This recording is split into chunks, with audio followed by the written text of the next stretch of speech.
Let's read this, folks. This was a post on X, and it was so good. It was so damn good that I really want to go ahead and read this, because I think it says it all. I mean, and this is no kidding. This is somebody named Chat Noir, and it says, Russelt T. Davis, I say this to you because you obviously don't know. Doctor Who is more than a show. Many of us got bullied for loving it, you know. Many of us who didn't fit in. No, we were not gay. We were not in the wrong bodies, but we were shy, lonely, abused, on the outside of everything. Sad. But we were included there. Accepted. Every age, race, class, creed, outlook, every human being was loved by Doctor Who. That was the point. It wasn't a little sexuality and gender club with racism sprinkled over it. You took something precious as the true meaning of inclusive, something rare, truly rare, and you made it ugly and broken and false. You excluded those of us who came to it for shelter as kids. That's unforgivable. This world is better than sex and gender and race. This is humanity's world. Put the flags down. Look at that lonely old person, that awkward young person, and bring them a hero. You took him from us all. And wow. That is one of the best fucking statements that I've ever heard about why.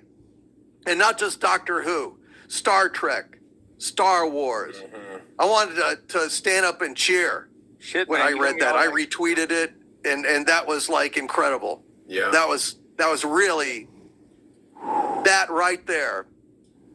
That's the whole point. Yep. Yeah. So all the kidding aside and the laughing and shit, we're coming from a place of disgust, profound anger, profound disgust, and profound hurt. That you people, because you cannot sustain your own fucking show, your own fucking characters, you don't dare try to create anything original. Just a bunch of hagfish, lamprey, scum-sucking pieces of filth that latch on to existing stories and ruin them because you're so empty inside yourself. That's what it is. So bravo to them. I'm glad I retweeted that, and I don't know what else to say. That's spot on, don't you think, Mike? Bro, like, you got me a little watery-eyed there for a minute, man. Yeah, man, I know. You got me a little, like... I know it, dude. I know. I felt like, the same for me, way. all the, I mean, not so much, not Doctor Who I discovered late in life, but, like, Star Trek and the other stuff, like... I was a latchkey kid, and these shows, I don't know if I become the same man without some of these shows, Exactly. Certainly not because they were role models, Mike. And Star Wars, and if you're, like, don't have a dad around or, a father figure growing up, that guy nailed it. I mean, I discovered Doctor Who later in life, and I loved it when I did. Shit, man, fuck, I'm getting old. I know, man. Hey, listen. We're a lot of us feel the same way, guys. I will, because I mean it's true.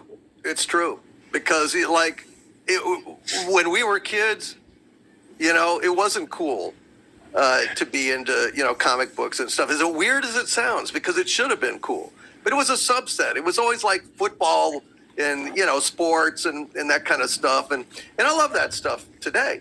But I was more interested in reading. I was more interested in learning and stuff like that. And Star Trek was a refuge for, us misfits, us people on the playground that didn't fit in with the normies, the mainstream. And now these worthless cultural vandal, narcissistic, unimaginative pieces of filth are hijacking these things and acting like, oh, they're the only outcasts, when really everyone has felt like an outcast at one time or another. Everyone in their life, unless they're a fucking sociopath, has felt on the outside looking in at one point or another. And that's the haven that Star Trek and Star Wars and Doctor Who and Thundercats and, Marvel Comics and Batman, all of those works of imagination were our lodestones, our northern stars and our shelters. And to have these nothings come in here and just destroy it,